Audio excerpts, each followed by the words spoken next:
Alors je vais appliquer une base pour mettre le fond de teint.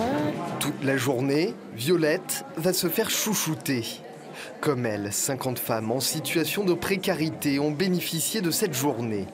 Mères célibataires, anciennes femmes battues ou sinistrées dans les inondations, toutes profitent d'un peu de répit dans leur quotidien.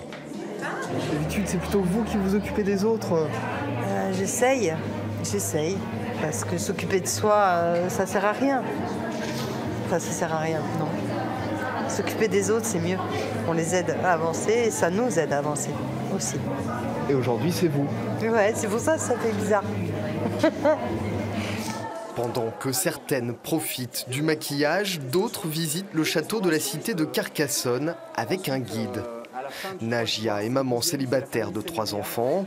Elle est née à Carcassonne, mais n'était jamais entrée dans le château. C'est une première pour moi et c'est très sympa. On n'a pas l'habitude de voir ce qu'il y a dans la cité, à l'intérieur de la cité bien sûr. Et c'est très sympa et puis ça nous change effectivement. Autre nouveauté pour les princesses d'un jour, le shooting avec un photographe professionnel. Voilà, c'est bien. Maintenant mettez-vous un peu de 3/4, bougez un peu. Voilà, comme ça. Le temps d'un instant, ces héroïnes du quotidien sont considérées comme des stars.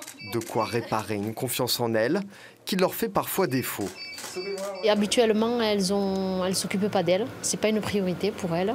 Et c'est vrai que ça fait partie un peu de l'estime de soi. Donc c'est important de les revaloriser, de leur montrer qu'elles sont belles.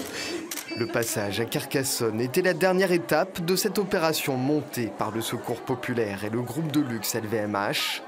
350 femmes ont pu en bénéficier dans 6 villes du pays.